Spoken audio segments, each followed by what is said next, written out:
राजा जय जय जय जय जय राजा जय राजन राजा जय राजा जय जय राजन राजा जय राजा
ఎంత భాగ్యము నీచితివి యేసుని వెంబడితా ఎంత భాగ్యము నీచితివి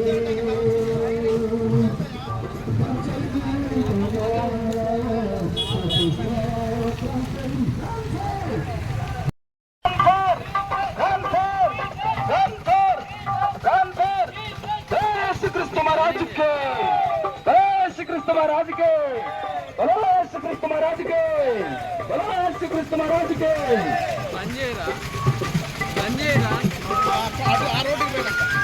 ప్రేమైనటువంటి వారా ఇమీడియట్గా యేసు కొరకై పరిగెడదామనేటువంటి ఈ సోదరు తీసుకుంటూ ముందుకు వెళ్తున్న ఉద్దేశం ఏంటంటే ముందుకు రారా భయపడుతున్నారా క్రిస్టియన్ సండే గుడ్ ఫ్రైడే అనగా యేసుక్రీస్తు వారు మనందరి పాపముల కొరకై ఆయన లోకంలోకి వచ్చినాడు, మరణించినాడు, తన ప్రాణములు కాచినాడు, రక్తములు కాచినాడు. సమయంలో మేమందరం కూడా ఈ రీతిగా ఈ రన్ ఫర్ జీసస్ అనే కార్యక్రమాన్ని ఎందుకు నిర్వర్తిస్తున్నామంటే నిన్నటి దినాన గుడ్ ఫ్రైడే అంటే మంచి శుక్రవారం. ప్రభు అయిన యేసుక్రీస్తు వారు మానవాళి పాపముల కొరకు చనిపోయినటువంటి రోజు. ఏ సహోదరి సహోదరులారా, ఒక వ్యక్తి చనిపోతే అది ఆ ఇంటికి మంచి కాదు, చెడు అనుకుంటాం, కీడు అనుకుంటాం. కానీ యేసుక్రీస్తు వారి మరణము ప్రపంచానికి మంచి చేసింది. కారణం ఏమిటంటే పాపం చేసి మానవుడు సృష్టికర్త అయిన దేవునికి దూరమైనప్పుడు ఆ దేవుణ్ణి మరలా చేరుకోవటానికి మానవుడు వివిధ రకాలైనటువంటి ప్రయత్నాలు చేశాడు. ఆ ప్రయత్నాల్లో భాగమే ఈరోజు మనం అందరం కూడా మతం అని అంటున్నాం. మతం అంటే కేవలము అది అభిప్రాయం మాత్రమే. అభిప్రాయం, ఆ మతానికి అర్థం అభిప్రాయం. మానవుడు దేవుణ్ణి చేరుకునేటువంటి ఉద్దేశముతో ఎవరి ఆలోచన విధానానికి అనుగుణంగా వారు మతాలు సృష్టించారు. కానీ మేము చేస్తున్నది ఇది మతం కాదు. మేము ప్రకటిస్తున్నాం దేవుణ్ణి చేరుకోవడానికి యజ్ఞాలు చేశాడు, యోగాలు చేశాడు, బలులు అర్పించాడు, పశువులను, అశ్వమేధ యాగం, అజామేధ యాగం, ఈ రీతిగా అనేక యాగాలు చేశాడు. కానీ సృష్టికర్త అయిన దేవునికి మానవునికి సంధి చేకూరలేదు, సమాధానం జరగలేదు. కాబట్టి మానవుడికి దేవునికి మధ్య సమాధానం కావాలంటే రక్తం చిందించకుండా పాప క్షమాపణ లేదని పరిశుద్ధ బైబిల్ గ్రంథమే కాదు, మన వేదాల్లో కూడా ఒక శ్లోకం ఉంది. సర్వ పాప పరిహారార్థో రక్త ప్రోక్షణం అవశ్యం, తదు రక్తం పరమాత్మేన పుణ్యదాన బలియాగమని. ప్రియ దేవుని బిడ్డలారా, పరిశుద్ధుడైన మానవుల యొక్క రక్తము, ఆ మానవుల పాపం పరిహరించబడాలంటే రక్తము చిందించబడాలి. ఆ రక్తము పశువుల రక్తము కాదు, పక్షుల రక్తము కాదు, మనుషుల రక్తము కాదు, కానీ దైవ మానవుడైన పరిశుద్ధుడైనటువంటి దేవుడే తన రక్తాన్ని పుణ్యంగా దానంగా బలి ఇచ్చినప్పుడు మాత్రమే మానవుని యొక్క పాపానికి విమోచన ఉన్నదని వేదాలు ఘోషిస్తా ఉన్నాయి. ప్రియ దేవుని బిడ్డలారా, ఎవరున్నారు చరిత్రలో చూస్తే పరిశుద్ధులైనటువంటి వారు ఎవరున్నారు? నీతిమంతుడు లేడు, ఒక్కడు లేడని మన బైబిల్ గ్రంథం సెలవిస్తా ఉంది. కాబట్టి అందరూ కూడా పాపము చేసి దేవుడు అనుగ్రహించి మహిమను పొందలేకపోతా ఉన్నారు. ప్రియ దేవుని బిడ్డలారా, మన పూర్వీకులు కూడా ఎన్నో ప్రార్థనలు చేశారు. ఇప్పుడు కూడా మన సహోదరులు ప్రార్థన చేస్తా ఉన్నారు. పాపోహం పాపకర్మ పాపాత్మ పాప సంభవ త్రాహిమాం దేవా శరణాగత వత్సల. ఈ దేవుని బిడ్డలారా, మానవుడు నేను పాపినయ్యా, నేను పాపంలోనే జీవిస్తా ఉన్నాను, పాపాన్ని జయించడం నా వల్ల కావటం లేదు, నన్ను కరుణించమని ప్రతిరోజు కూడా ఈ ప్రార్థనలు చేస్తా ఉన్నాడు. ఈ దేవుని బిడ్డలారా, మనందరికి తెలిసినటువంటి శ్లోకమే అసతో మా సద్గమయ తమసో మా జ్యోతిర్గమయ మృత్యువును మా అమృతాంగమయ. అసత్యంలో నుండి నన్ను సత్యానికి నడిపించని మానవుడు ప్రార్థన చేస్తా ఉన్నాడు. చీకటిలో నుండి వెలుగులోకి నడిపించమని ప్రార్థన చేస్తా ఉన్నాడు. అంతేకాదు నేను మరణములో ఉన్నానయ్యా, జీవంలోకి నడిపించమని ప్రార్థన చేస్తా ఉంటే ఈ మానవుడి ప్రార్థన దేవుని ప్రణాళిక నెరవేరటానికి 2024 సంవత్సరాల క్రితం ఆ దేవదేవుడే తన మహిమను విడిచిపెట్టి దైవ మానవుడిగా పరిశుద్ధంగా ఒక కన్యకు ఈ భూలోకంలో జన్మించాడు. ఆయన జన్మించి 33.5 సంవత్సరాలు జీవించాడు. ప్రియ దేవుని బిడ్డలారా, ఆయన ఈ లోకంలో జీవించి ఉన్నప్పుడు అనేక అద్భుతాలు ఆశ్చర్య కార్యాలు చేశాడు. ఏ పాపం అంటకుండా పరిశుద్ధంగా జీవించాడు. ప్రియ దేవుని బిడ్డలారా, ఆ దేవాది దేవుడు మనుషులందరి కొరకు వేదాలు ఘోషించిన రీతిగా మానవాళి విమోచన కొరకు ఆయన కలువరి శిలువలో తన ప్రాణాన్ని మానవాళి విమోచన కొరకు అర్పించిన దినమే నిన్నటి దినాన శుభ శుక్రవారము. ఆయన చనిపోయాడు, సమాధి చేయబడ్డాడు, 3వ దినాన సజీవుడిగా తిరిగి లేచాడు. ప్రపంచానికి తెలిసినటువంటి వార్త ఇది. ఎందుకు యేసు ప్రభు వారి లోకమునకు వచ్చారు, ఎందుకు ఆయన మరణించారు, అంత అవసరం ఏమిటి అని మనం ప్రశ్నిస్తే నిజముగా యేసు ప్రభువుల వారు సెలవిస్తూ ఉన్నారు.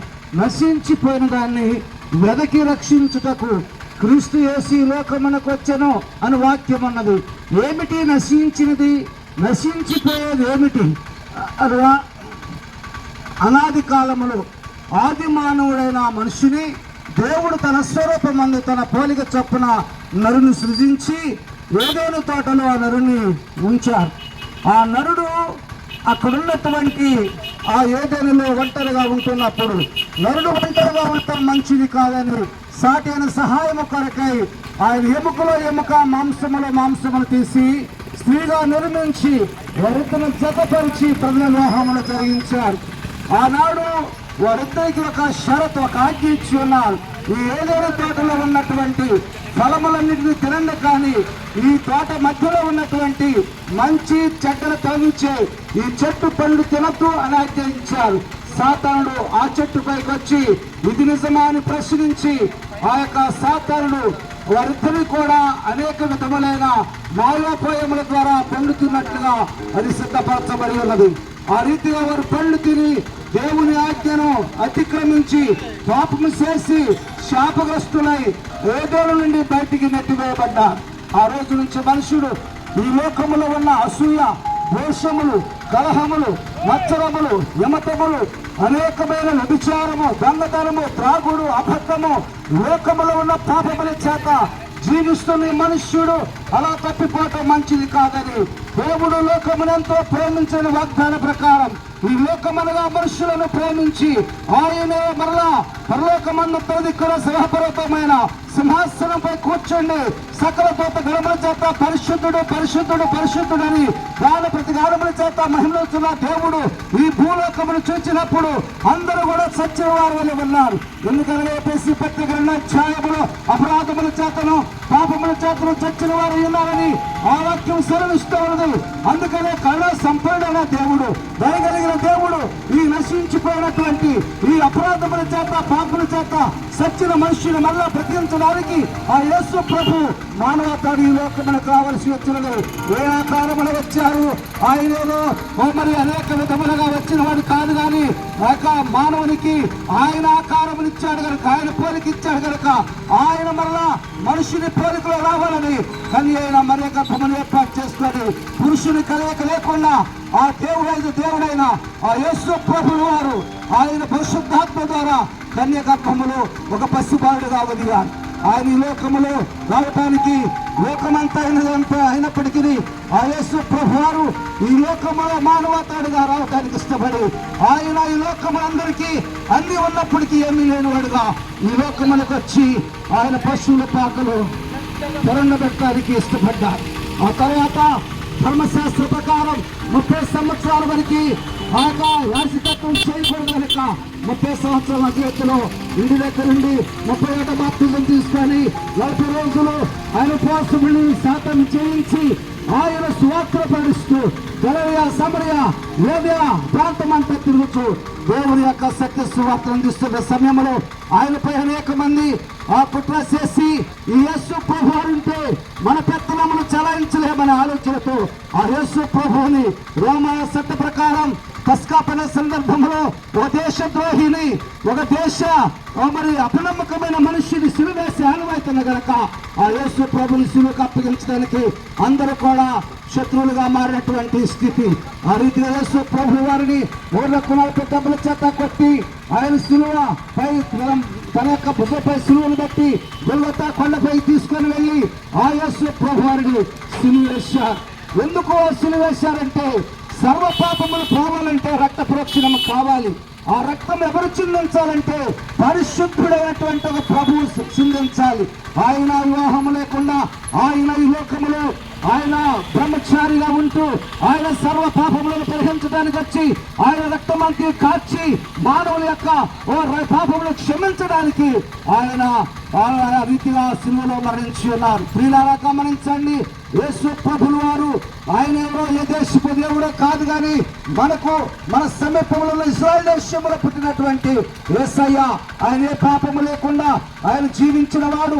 ఏ పాపమైనా నాలో ఉన్న నేరస్థాపన చేయగలుగుతారని ఆయన ఛాలెంజ్ చేసినటువంటి దేవుడు ఆ యేసయ్యే మనందరి పాపల మోచన కొరకై రక్షణార్థమై యేసు ప్రభు వారు సిలువలో మరణించారు.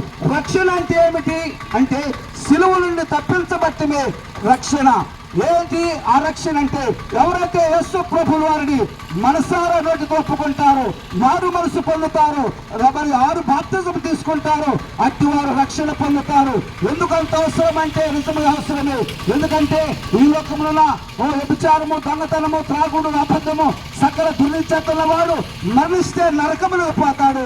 అగ్ని ఆరదు, పురుగు సావదు, యుగ యుగాలు కూడా అగ్ని గంధకంలో మలమల మారుతూ ఉండాల్సిన అవసరం ఉంది. అట్టి అగ్నిగుండం తప్పించబడాలంటే, అగ్నిగుండంలో కాలిపోకుండా ఉండాలంటే, అగ్నిగుండంలో మనం పాలు పొందకుండా ఉండాలంటే నిజమైన రక్షకుడైన యేసు క్రీస్తుని మనసారా అంగీకరించి మనసుతో ఒప్పుకొని మారు మనసు పని రక్షించబడితే తప్ప, లేకపోతే అందరూ కూడా నరకాన్ని పోవాల్సిందే.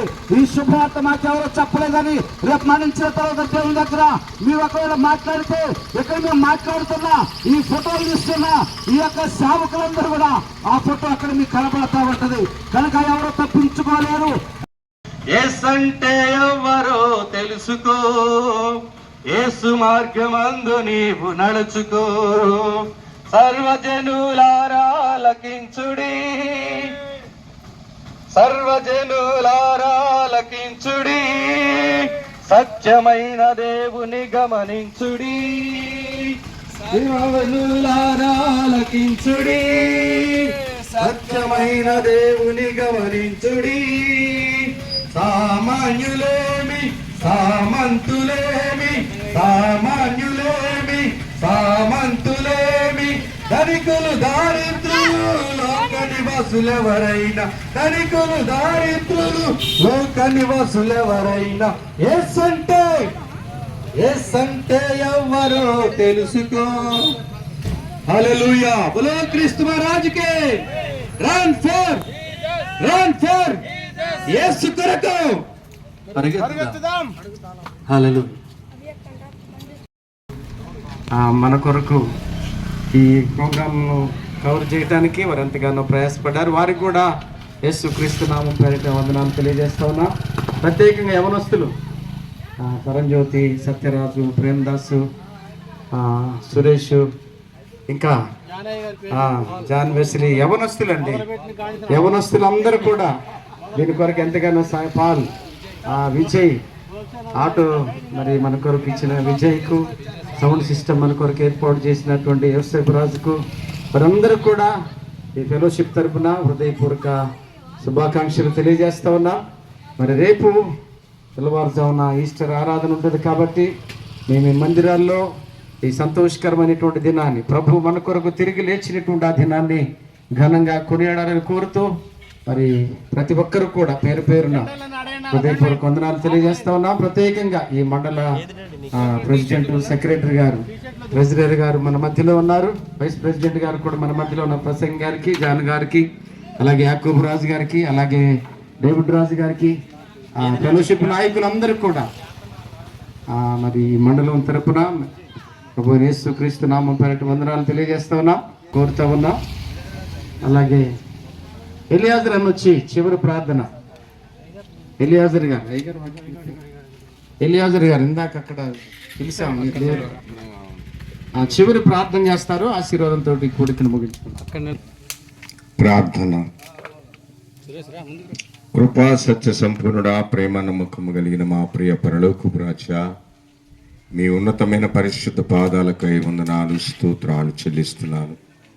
సియోనులో నుండి మమ్మల్ని చూస్తున్న దేవా, ఈరోజు నీ బిడ్డలు నీ నిమిత్తము నాయనా అయా నువ్వు సజీవుడివై తిరిగి లేచిన సాక్ష్యం అయా, ప్రపంచమంతా ఈ రీతిగా నాయన సువార్తను ప్రకటిస్తూ ఉన్నారు. ప్రతి ప్రాంతములోను, ప్రతి జిల్లాలోను, ప్రతి మండలంలోను, అలాగే ప్రతి నాయన రాష్ట్రంలో జరుగుతున్నటువంటి ఈ యొక్క అయా ఆరాధన లేక సువార్త కూడికను విజయప్రదంగా మీరు జరిగించినందుకై నీకు స్తోత్రం నాయన. అలనాటి కాలంలో లేఖనముల ప్రకారం అయా పెందల కణను లేచి మగ్ధలేని మరియ నీ సమాధిని వెతుకుటానికి వచ్చినప్పుడు నాయన, అయా ఆమెతో మాట్లాడుతున్నప్పుడు నాయన, ఆమె తోటమాలి అనుకొని అయ్యా నువ్వు కనిపించలేదని, సమాధిలో లేవని చూసి కన్నీరు విడుస్తుంది. ఆనాటి కాలంలో తండ్రి నువ్వు మాతో పలికినటువంటి మాట, మాకిచ్చినటువంటి సందేశం అయా, మొదటిగా అయా సిలువను ధరించిన ఆయన సిలువను మోయించినప్పుడు యెరూషలేము స్త్రీలందరూ కూడా వచ్చి అయా కన్నీరు విడుస్తున్నప్పుడు, యెరూషలేము కుమార్తెలారా నా కొరకు ఏడవద్దు, మీ కొరకు మీ పిల్లల కొరకు ఏడవమని సెలవించారు. అయా అనేకులు, అయా సేవకులు, అయా సంఘము, యవన బిడలు, చిన్న బిడలు వచ్చి అయా ఇందులో పాల్గొన్న ప్రతి బిడకు కావలసిన నూతన బలము, శక్తిని, కృపను దయచేయమని అయా అన్యుల సమావేశము కాక నాయనా అనేకులు అన్య జనుల మధ్య ఈ సువార్త భారముగా ఏర్పాటు చేసిన దానిని బట్టి నీకే స్తోత్రమును చెల్లిస్తూ అనేకులు వినగలిగిన వారు కొందరైనను నీ తట్టు నీ సన్నిధికి నడిపించుకోగలమని, అట్టి ప్రయాసము వ్యర్థము కాకుండా ఈరోజు ఎందరైతే నాయన పాల్గొని ఉన్నారు అటు వారి నిమిత్తం, వారి సంఘాల నిమిత్తము, అయా బిడ్డల నిమిత్తం ప్రార్థిస్తుంటుండగా మీరే నీ కృప చూపించి ధైర్యపరచి స్థిరపరచి ప్రతి ఒక్కరిని ఆశీర్వదించగలమని యేసు నామమున అడుగుచున్నాను తండ్రి, ఆమేన్. థాంక్యూ. సకల పరిశుద్ధులకు ఈ యొక్క కూడికలో నాయన పాల్గొందిన ప్రతి వారిని ఆశీర్వదించి బలపరచుమని తండ్రి, ఈ క్రీస్తు సందేశము ఈ యొక్క నాయన విశ్రాంతి దినము ప్రభా నీ ప్రజలు ఈ యొక్క జ్ఞాపకం చేసుకోవడానికి మేమందరము సాక్షులముగా నీ కూడి ఉన్నాం తండ్రి. ఈ కూడికలో పాల్గొన్న ప్రతి బిడ్డను, కుమారుని, సేవకుని, సేవకురాలను, చంటి బిడ్డలు అందరినీ ఆశీర్వదించి బలపరిచి కాపాడుమని యేసు క్రీస్తు నామము పేరిట అడిగి వేడుకొనుతున్నాను తండ్రి, ఆమేన్. పరమ తండ్రి అయిన దేవుని ప్రేమ, కుమారుడు రక్షకుడైన యేసుక్రీస్తు వారి యొక్క కృప, పరిశుద్ధాత్మని కనిని సహవాసము చేరి ఉన్న మనకందరికీ, సకల పరిశుద్ధులకును, ముఖ్యంగా ఈ యొక్క నేలకొండపల్లి మండల పాస్టర్స్ ఫెలోషిప్ వారికి అందరికీ ఈ కార్యక్రమంలో శ్రమైన ఓపికతో సహకరించి సహాయం చేస్తున్న ప్రతి ఒక్కరికి సదాకాలము తోడే ఉండి నడిపించును కాక. యేసు రక్తమే జయం, యేసు రక్తమే జయం, యేసు నామ సంపూర్ణ విజయం కలుగును కాక. అందరికీ వందనాలు.